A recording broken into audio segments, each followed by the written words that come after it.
Ready start. महोदय, सतत औद्योगिक, आर्थिक तथा सामाजिक प्रगति हेतु नित्य नई या सुधरी हुई प्रौद्योगिकी के प्रयोग की महत्वपूर्ण और निर्णायक भूमिका है, जो आज के बदलते हुए परिवेश में नए आयामों और चुनौतियों के साथ उभर कर आ रही है। इस दौर में प्रौद्योगिकी में क्रांतिकारी परिवर्तनों की आशाएं हैं। प्रौद्योगिकी के क्षेत्र में बहुउद्देशीय क्रियाएं, स्पर्धाएं और चुनौतियां बढ़ेंगी। प्रौद्योगिकी के व्यापारीकरण में एड़ लगेगी और उत्पन्न चुनौतियों से निपटने के लिए प्रौद्योगिकी हस्तांतरण कार्य में विस्तृत जन समुदाय को आंदोलित करना होगा। प्रौद्योगिकी के इष्टतम सदुपयोग के रास्ते में जिन मुख्य चुनौतियों से निपटना है वे हैं: बदले हुए परिवेश में संपूर्ण प्रगति हेतु प्रौद्योगिकी के लक्ष्य को निर्धारित करना अथवा पुनः परिभाषित करना, उपयुक्त प्रौद्योगिकी का चुनाव करना तथा इसके हस्तांतरण को युक्तिपूर्ण रूप से प्रभावकारी बनाना, गलत प्रौद्योगिकी के प्रयोग से बचना स्वयं में एक चुनौती भरा कार्य होगा। भारत में वस्तुतः प्रौद्योगिकी के विकास एवं प्रयोग को उतना बढ़ावा नहीं मिल रहा है जितना अपेक्षित है। उच्च औद्योगिक प्रौद्योगिकी में वृद्धि ज़्यादातर व्यापारिक स्पर्धाओं का अप्रत्यक्ष परिणाम है, न कि वांछित संपूर्ण प्रगति हेतु सुनियोजित क्रिया के रूप में। देश की अधिकांश जनसंख्या गांवों में है, अतः देश के समान रूप से विकास हेतु चुनी हुई ग्रामोन्मुखी प्रौद्योगिकी का प्रयोग एक अनिवार्य आवश्यकता है, क्योंकि मात्र परंपरागत कृषि कार्यों के माध्यम से गांवों की आर्थिक स्थिति को अपेक्षित स्तर तक उन्नत करना संभव न होगा। प्रौद्योगिकी के अनेक भीषण परिणामों से यह सिद्ध हो गया है कि यदि प्रौद्योगिकी स्वयं में अपना उद्देश्य हो तो यह वरदान के बजाय अभिशाप हो सकती है।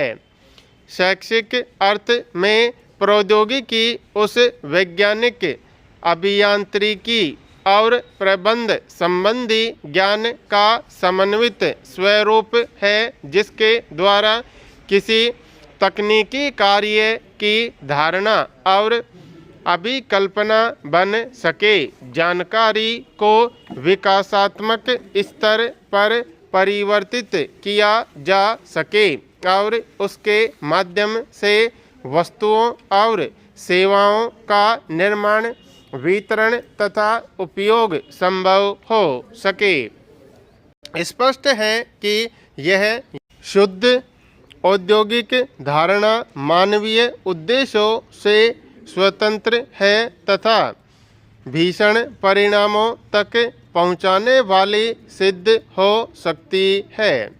अतः परिभाषा में यह शर्त लगाना अनिवार्य है कि प्रौद्योगिकी के रूप में इस प्रकार की व्यवस्थित जानकारी और संयंत्र आदि निर्दिष्ट मानवीय उद्देश्यों की प्राप्ति में सहायक हों और विनाशकारी प्रभावों से मुक्त हों। आज जबकि सामाजिक आवश्यकताएं कानून के रूप में हैं तो प्रौद्योगिकी का इनके अनुरूप होना संवैधानिक आवश्यकता भी है। महोदय, प्रौद्योगिकी उदासीन न होकर मानवीय मूल्यों की परोक्ष अपरोक्ष रूप से प्रवर्तक होगी, तभी इसके द्वारा प्रगति के समान अवसर मिलेंगे, सभी को इसका उचित लाभ होगा और यह शोषण से दूर होगी। इस प्रकार प्रौद्योगिकी समाज पर अपना असर डालती है और फलस्वरूप समाज प्रौद्योगिकी के चुनाव व प्रयोग को नियंत्रित करता है। भारत में निर्धारक सिद्धांत यह रहा है कि प्रौद्योगिकी का अधुनातम या परिष्कृत होना पहली शर्त नहीं है, बल्कि पहली प्रासंगिक आवश्यकता यह है कि प्रौद्योगिकी उपयुक्त हो और उससे उत्पादन के साथ रोजगार बढ़े, साथ ही उत्पादों का इस्तेमाल करने वाले उपभोक्ताओं का उचित संरक्षण होना प्रौद्योगिकी के उपयुक्त होने की शर्त है।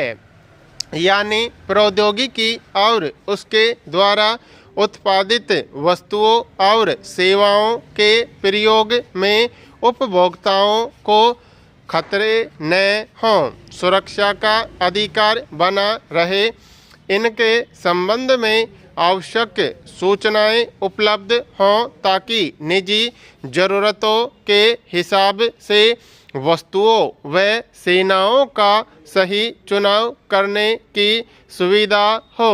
खराब वस्तुओं को लौटाने, बदलने या हानियों की भरपाई करने की कानूनी व्यवस्था प्रभावी रूप से लागू हो, सुनवाई का अधिकार हो, स्वच्छ पर्यावरण में रहने व कार्य करने की संभावना बनी रहे तथा प्रौद्योगिकी के माध्यम से मूलभूत जरूरतों यानी खाना, कपड़ा, आवास, स्वच्छता व स्वास्थ्य सेवाएं, शिक्षा आदि को प्राथमिकता के स्तर पर उपलब्ध कराया जाए।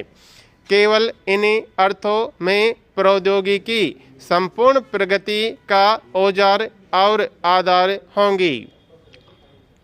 प्रौद्योगिकी के कारण आर्थिक और औद्योगिक विकास में जबरदस्त एड़ लगी हुई है, किंतु इसका लाभ गांवों में रहने वाली बहुसंख्यक जनता को अपेक्षाकृत बहुत कम मिला है।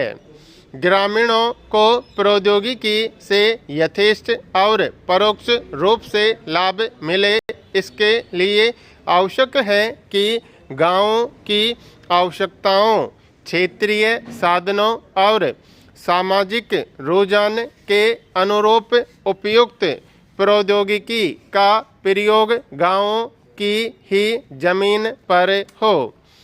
यह लघु व कुटीर उद्योग के स्तर की हो सकती है और जहां जरूरी हो परिष्कृत और बड़े उद्योग के उपयुक्त भी हो सकती है।